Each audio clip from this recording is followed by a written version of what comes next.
Welcome to Sigma Learning Academy, where learning becomes crystal clear, one concept at a time. Let's get started. Hello, I welcome you to the first lecture. Thanks for being here. Let's get started. तो videos में जो भी topic हम discuss करेंगे उससे हमारे दो objectives होंगे. First is obviously is understanding of the concept, right, and second would be brainstorming.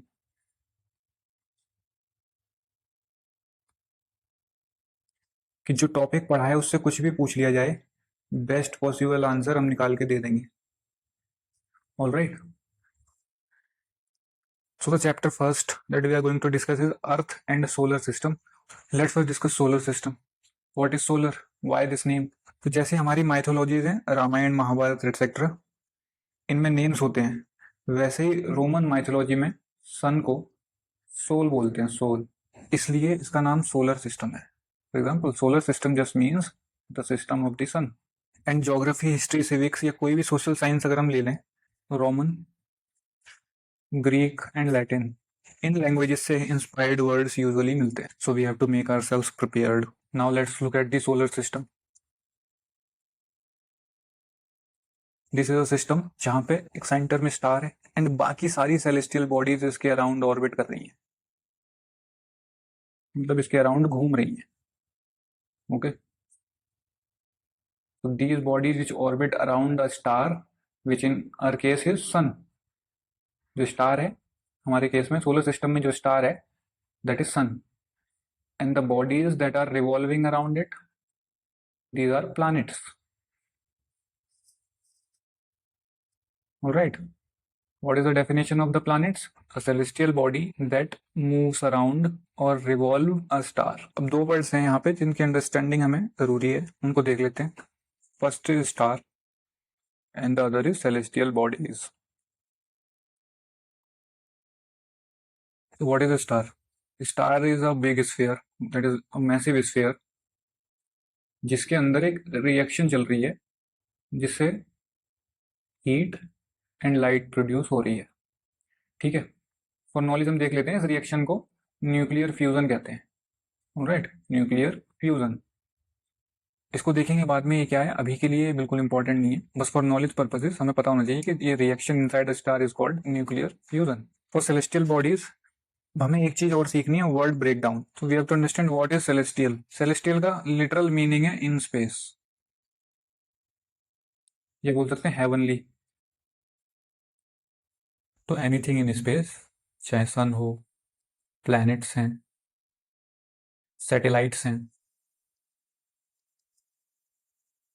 Constellations,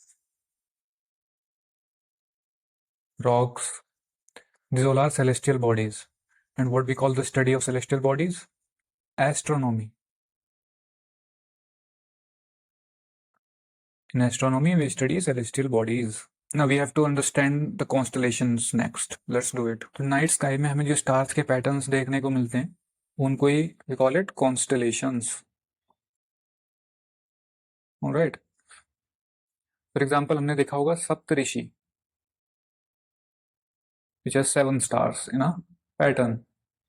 Right. Pole star, इसको हिंदी में ध्रुव तारा भी बोलते हैं. ये हमें नॉर्थ डायरेक्शन दिखाता है. एंशिएंट टाइम में लोग रात में डायरेक्शन देखने के लिए पोल स्टार का ही यूज कर लेते थे. कैसे? For example, this is our north, this is south, this is east, this is waste.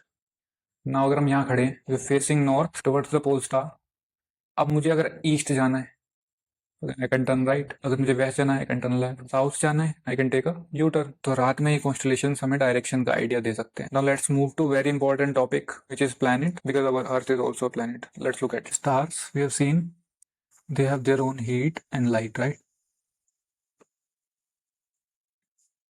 Planets में नहीं, they take heat and light from stars. and अर्थ का नियरेस्ट स्टार है सन, जिसके अराउंड 8 प्लैनेट्स रिवॉल्व करते हैं. ठीक है, तो प्लैनेट्स की डेफिनेशन क्या है? A celestial body which revolves around a star. Okay, planet is a celestial body which revolves around a star. अब जो 8 प्लैनेट्स हैं उनको देख लेते हैं. So as in the diagram हम देख सकते हैं सन है which is a star, and then we have 8 planets, namely Mercury, Venus, Earth, Mars and then Jupiter, Saturn, Uranus and Neptune. ठीक है, मार्स एंड जुपिटर के बीच में एक रॉकी बेल्ट है जिसको बोलते हैं एस्टेरॉइड, जो कि मेनली रॉक्स, डस्ट, गैसेस इनसे मिलके बनी हुई है।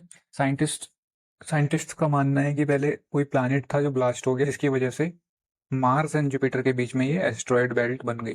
तो out of all the planets, mercury, Venus, earth and Mars, these four planets, these are solid planets, they have solid core. Jupiter and Saturn, they are called gas giants, and Uranus and Neptune, these are covered with ice and are called ice giants.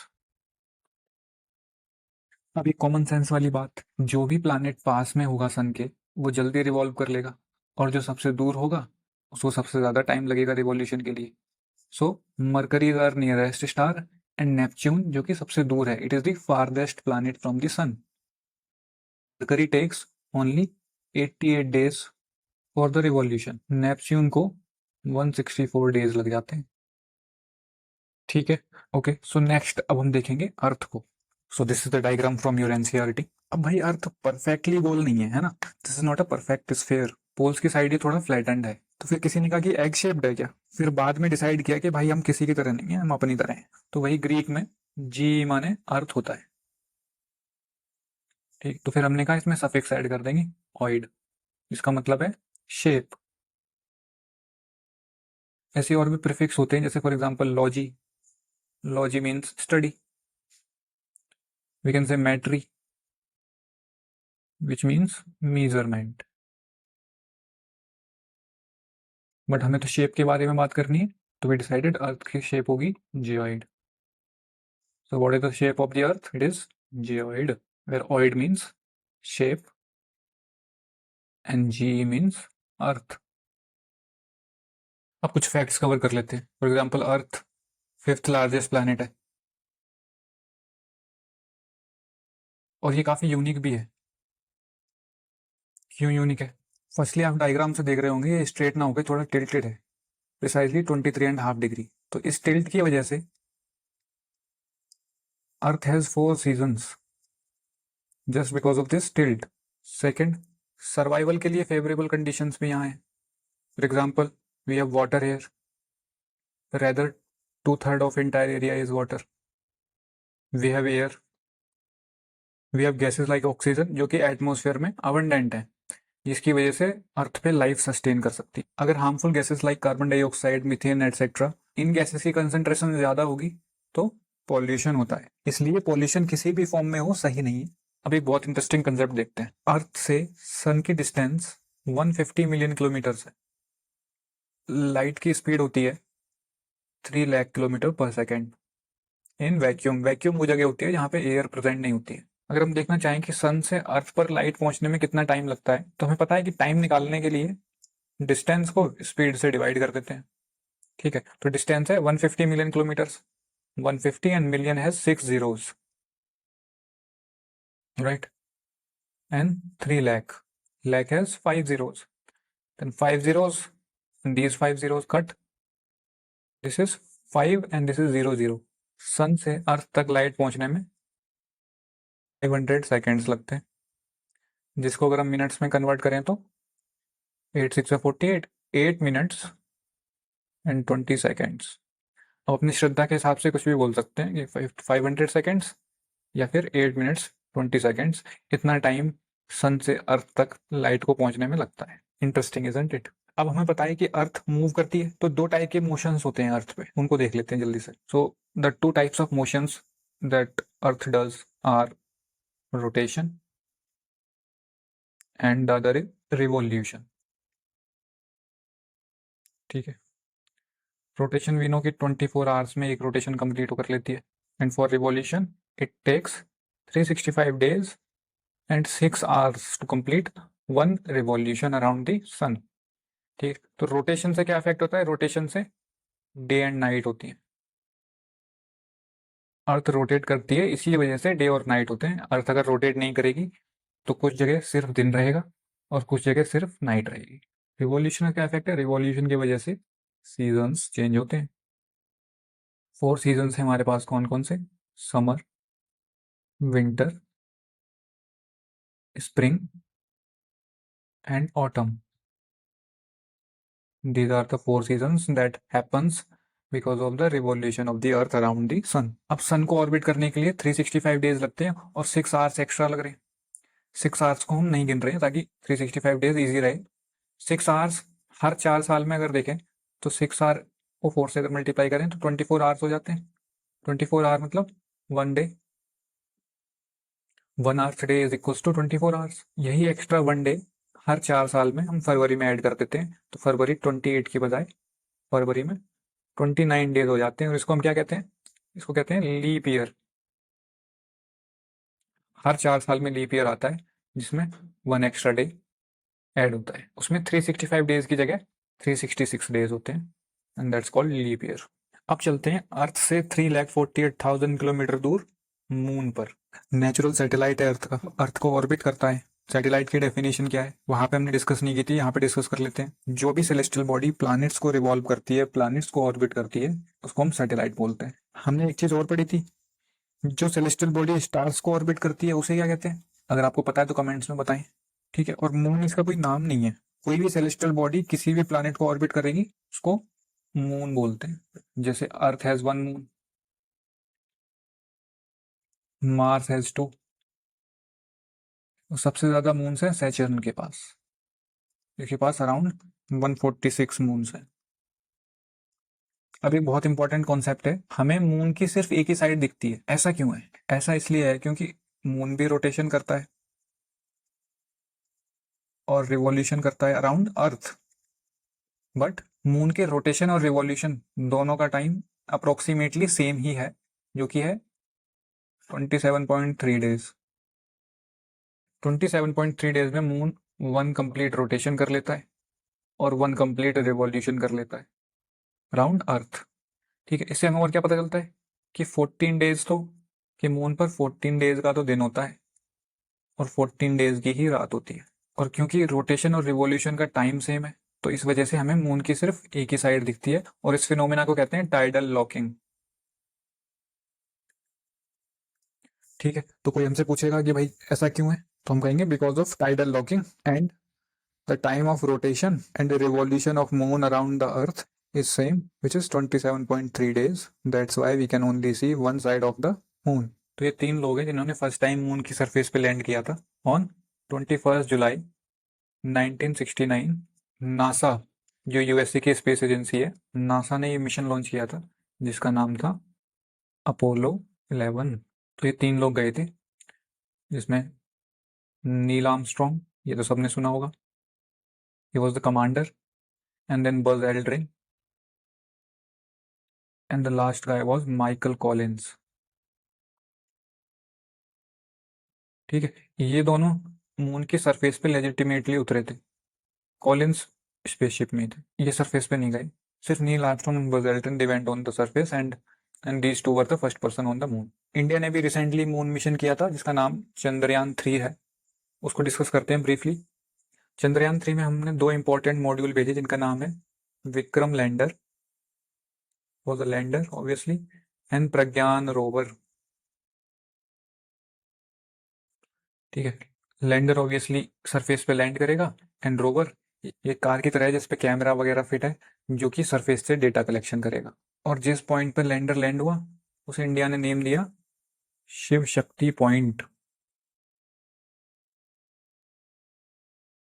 Okay, lander was Vikram lander and Pragyan rover, and the point at which the lander landed is Shiv Shakti point. Got it? With this, India became first country to land on the south pole of the moon. No other country had achieved that feat till then. Recently sun को observe करने के लिए भी India ने एक mission launch किया है जो है आदित्य L1, जो सन की आउटर लेयर्स को ऑब्जर्व करेगा। So it is called Aditya L1। L1 here means this point between the sun and the earth. Why this point? This is called Lagrange point. So as from the diagram you can see there are 5 Lagrange point and we have put it on the Lagrange point 1. Why we put it on L1? Okay, I tell you briefly. At Lagrange point अगर हम कोई चीज़ send करें तो वो वहीं पे stationery हो जाती है। ठीक है, कैसे होता है ये, that's a long story, but मैं शॉर्ट में एक्सप्लेन कर देता हूँ। तो सन और अर्थ के बीच का जो ग्रेविटेशनल फोर्स है वो ऑब्जेक्ट के सेंट्रीफ्यूगल फोर्स से बैलेंस हो जाता है। इस वजह से ऐसी सिचुएशन क्रिएट होती है कि इस पॉइंट पे जो भी हम चीज़ प्लेस करेंगे वो वहीं पे रुकी रह जाएगी स्टेशनरी, जिसकी वजह से हम एक फोकस्ड ऑब्जर्वेशन कर सकते हैं। ठीक है, and Aditya means obviously the sun.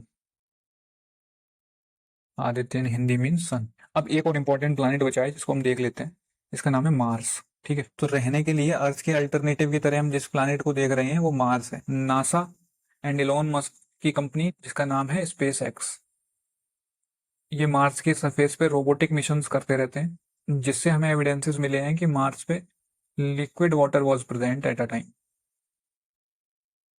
India ने भी 2013 में मार्स पर मिशन किया है जिसका नाम था Mangalyaan. Mangalyaan was the Indian Mars mission. तो मार्स एक कोल्ड प्लैनेट है। सन के अराउंड रिवॉल्यूशन के लिए ये 687 डेज लेता है, बट रोटेशन अर्थ की तरह ही 24 आवर्स में कर देता है। साइज में ये अर्थ से छोटा है। So we'll see its future what it turns out. Last एक दो टॉपिक देख लेते हैं जो कि इंपॉर्टेंट है, for example galaxy, and then we are done. This is a galaxy. Galaxy is also a system of stars, planets obviously, and then there are number of gases, dust, dark matter. Dark matter, as we can see from the word breakdown, it's dark, so it won't interact with the light. ये light से interact ही नहीं करता, can we don't know what it is because it can't be seen. इसको देख नहीं सकते। Galaxy भी एक ग्रीक वर्ड है, and group of galaxies go on to make the universe. That's the definition of universe. That's all for today. I hope you enjoyed it. If you did, tell me in the comments what did you like, what can be improved, and all your feedbacks are welcome. And if you liked it, leave a like, and until the next time, take care. If you found this helpful, like, share, and subscribe. Join the Sigma Mindset, where learning is deep, focused, and smart.